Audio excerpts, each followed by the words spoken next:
তারা এমন আচরণ করছে প্রতিবেশীদের সাথে, সেই আচরণের একটা অংশ হিসাবেই তারা কিন্তু ইরানে হামলা চালিয়েছে।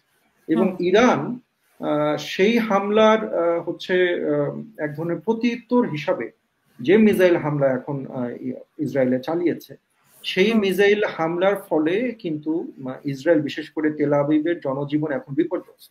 ট্রাম্পের মন্তব্যের মধ্যে আমরা দেখতে পাচ্ছি যে তিনি বলছেন যে হয়তো ইরান শেষ পর্যন্ত এটা বড় ধরনের হামলায় না জড়িয়ে তারা একটা আলোচনা টেবিলে তারা আসবে। অর্থাৎ যুক্তরাষ্ট্রের অবস্থানটা এখনো পুরোপুরি আমরা দেখছি যে যুদ্ধ পরিস্থিতিতে জড়াবে কিনা সেটা নিয়ে এক ধরনের দ্বিধা রয়েছে। ইসরায়েল এবং ইরান এই দুই পক্ষর যদি এই যুদ্ধটা যদি পারমাণবিক যুদ্ধ যে জড়িয়ে পড়ে, তাহলে একটা বড় ধরনের ডিজাস্টার পৃথিবীর জন্য অপেক্ষা করছে। এখন আমরা যে পরিস্থিতি দেখছি ইরান এবং ইসরায়েলের মধ্যে, সেটা বাংলাদেশ হয়তো সরাসরি এইটার সাথে জড়িত না, কিন্তু পুরো যে বৈশ্বিক যে পরিস্থিতি, বিশেষ করে মধ্যপ্রাচ্যের যে পরিস্থিতি, সেটা কিন্তু খুব একটা সন্তোষজনক না। বরং এক ধরনের ওই সামনের দিনে বড় ধরনের যুদ্ধ বাধার একটা সম্ভাবনা আমরা দেখতে পাচ্ছি। যুদ্ধ হবে কিনা সেটা আমরা জানি না, কিন্তু শুধুমাত্র এই যুদ্ধ ইরান বা ইসরায়েলের মধ্যে সীমাবদ্ধ থাকবে কিনা সেটা নিয়ে কিন্তু এখন সন্দেহ দেখা গিয়েছে। বিশেষ করে আমরা মধ্যপ্রাচ্যে দেখেছি যে ইসরায়েল সবসময়ই এমন একটা অবস্থানে সেখানে রয়েছে যে তারা কূটনীতির চাইতে সবসময় শক্তি প্রয়োগকেই তাদের একমাত্র পন্থা হিসেবে তারা বেছে নিয়েছে তাদের আহ, অবস্থানের কারণে। কারণ ইসরায়েল এমন একটা অবস্থানে রয়েছে যে তার আশেপাশে সমস্ত দেশের সাথেই তাদের হচ্ছে এক ধরনের বৈরী সম্পর্ক রয়েছে, বা ঐতিহাসিকভাবে বৈরী সম্পর্ক ছিল, পরবর্তীতে সেগুলো উন্নত করার চেষ্টা করেছে বা বিভিন্ন সুবিধা দিয়ে হয়তো সম্পর্ক তৈরির একটা চেষ্টা করেছে। কিন্তু সাম্প্রতিক সময়ে ইতিহাসের নানা সময়ই তারা ফিলিস্তিনের উপরে যেভাবে হামলা করেছে, সেইটার একটা চূড়ান্ত রূপ কিন্তু আমরা সাম্প্রতিক সময়ে আমরা দেখতে পেয়েছি। আমরা দেখতে পেয়েছি যে পুরো পৃথিবী যখন হচ্ছে সাধারণ মানুষ প্রতিবাদে ফেটে পড়েছে, কিন্তু পশ্চিমা দেশগুলো বিশেষ করে এক ধরনের নীরবতা কিন্তু দেখিয়েছে যখন গাজায় আমরা দেখেছি ইসরায়েল শক্তি এবং ইসরায়েলের সামরিক বাহিনী একটি নির্বিচারে হত্যাকাণ্ড চালিয়েছে। এবং বিশেষ করে শিশু হত্যার যে ঘটনাগুলো, সেই ঘটনাগুলো কিন্তু চোখে দেখা যায় না। ইভেন যে ফুটেজ গুলো আমাদের কাছে এসেছে সামনে, আমরা সরাসরি হয়তো দেখতে পাচ্ছি না, কিন্তু যে ফুটেজ গুলো আমরা দেখেছি সেই ফুটেজ পর্যন্ত দেখার মতো অবস্থা না। এত নৃশংস হামলা এবং একটা মানবতার পরিস্থিতি কিন্তু গাজায় তারা তৈরি করেছে। হুম। এবং সেই পরিস্থিতির সময়ে তারা এমন আচরণ করছে প্রতিবেশীদের সাথে, সেই আচরণের একটা অংশ হিসাবেই তারা কিন্তু ইরানে হামলা চালিয়েছে। এবং হুম। ইরান সেই হামলার হচ্ছে এক ধরনের প্রত্যুত্তর হিসাবে যে মিসাইল হামলা এখন ইসরায়েলে চালিয়েছে, সেই হুম। মিসাইল হামলার ফলে কিন্তু ইসরায়েল, বিশেষ করে তেল আবিবের জনজীবন এখন বিপর্যস্ত।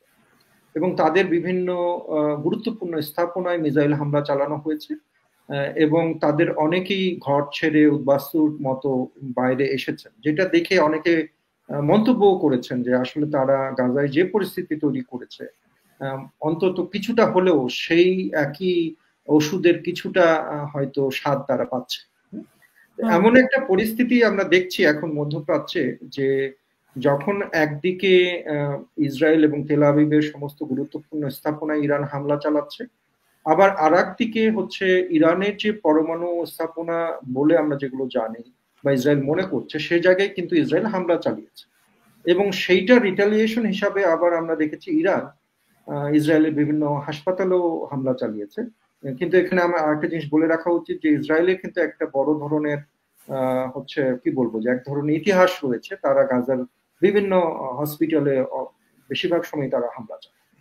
তো এখন এমন একটা পরিস্থিতি তৈরি হয়েছে যেখানে যুক্তরাষ্ট্র এইখানে এই যুদ্ধে জড়াবে কিনা সেটা নিয়ে এক ধরনের ধোঁয়াশা রয়েছে। ট্রাম্পের যে কমেন্ট আমরা দেখছি, সেখানে একদিকে যেমন তিনি পুরোপুরি এটা উড়িয়ে দেননি যে এখানে হামলা হবে কিনা, যুক্তরাষ্ট্র এই যুদ্ধে হুম। জড়াবে কিনা ইসরায়েলের পক্ষ হয়ে, আবার আর একদিকে হচ্ছে যে তিনি কিন্তু যুক্তরাষ্ট্র যে এখনো ইনডিসিশনে রয়েছে সে বিষয়টাও কিন্তু পরিষ্কার। কারণ ট্রাম্পের মন্তব্যের মধ্যে আমরা দেখতে পাচ্ছি যে তিনি বলছেন যে হয়তো ইরান শেষ পর্যন্ত এটা বড় ধরনের হামলায় না জড়িয়ে তারা একটা আলোচনা টেবিলে তারা আসবে।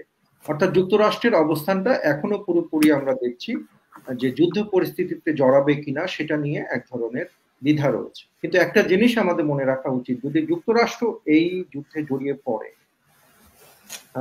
এবং কোনোভাবে যদি ইরান সেই যুদ্ধে নিউক্লিয়ার উইপেন ব্যবহার করে, তাহলে কিন্তু আমরা এই প্রথম দেখব যে হচ্ছে পৃথিবীর ইতিহাসে যুদ্ধক্ষেত্রে এভাবে হচ্ছে পারমাণবিক অস্ত্র ব্যবহৃত হবে।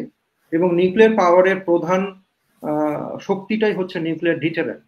তার মানে আপনি যতক্ষণ পর্যন্ত না নিউক্লিয়ার পাওয়ার ব্যবহার করবেন ততক্ষণ পর্যন্ত হচ্ছে যে এক ধরনের নিউক্লিয়ার যে আপনার কাছে পাওয়ার রয়েছে সেই পাওয়ারটাকে ব্যবহার করেই আপনি হামলাটা বন্ধ করে রাখতে পারেন, যেখানে আমরা নর্থ কোরিয়ার ক্ষেত্রে দেখি, তাই না?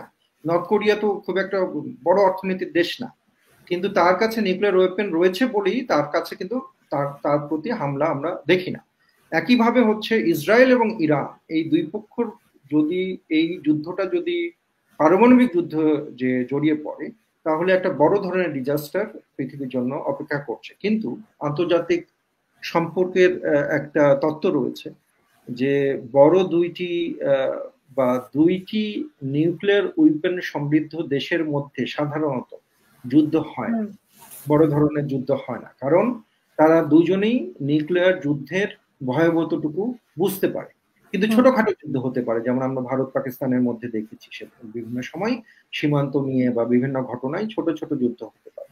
তো সেই তথ্যের ওপরে হচ্ছে নির্ভর করে আমার যে প্রেডিকশন যে এই যুদ্ধটা হয়তো ফুল স্কেল ওয়ারের দিকে যাবে না। কিন্তু যদি ফুল স্কেল ওয়ারের দিকে যায়, তাহলে যেহেতু Iran to some extent ideological country এবং তারা এক ধরনের কজের জন্য অনেক সময় তারা স্বাভাবিক যে অন্যান্য রাষ্ট্রের মতো চিন্তা তারা করে না। আমরা ইরান ওয়ারের সময় দেখেছি যে হাজার হাজার তরুণ ছেলেরা হচ্ছে ইরানের সেনাবাহিনীর সামনে তারা হিউম্যান শিল্ড দিয়েছে এবং মাইনের উপর দিয়ে হেঁটে গিয়েছে যাতে মাইন ডিটেক্ট করা যায়। তার মানে ইরানিয়ান হচ্ছে পপুলেশনের মধ্যে চিন্তাটা অন্য দেশের মতো না। এই কারণে একটা সবসময় এক ধরনের আশঙ্কা থেকে যায় যে এইখানে পারমাণবিক অস্ত্রের ব্যবহার হতে পারে, সেটা ছোট স্কেলে হোক বড় স্কেলে হোক। এখন ইরানের কাছে আসলেই এইভাবে পারমাণবিক অস্ত্র রেডি আছে কিনা এবং সেইটা হচ্ছে ব্যবহার তারা করবে কিনা যুদ্ধক্ষেত্রে যদি রেডি থাকে, কারণ তারা এখন পর্যন্ত দাবি করে আসছে যে পারমাণবিক শক্তিটা শুধু তারা এনার্জির জন্য ব্যবহার করেন, অস্ত্রের জন্য। এখন এই অনেকগুলো ফ্যাক্টরের উপর নির্ভর করবে যে সামনের দিনে এই যুদ্ধের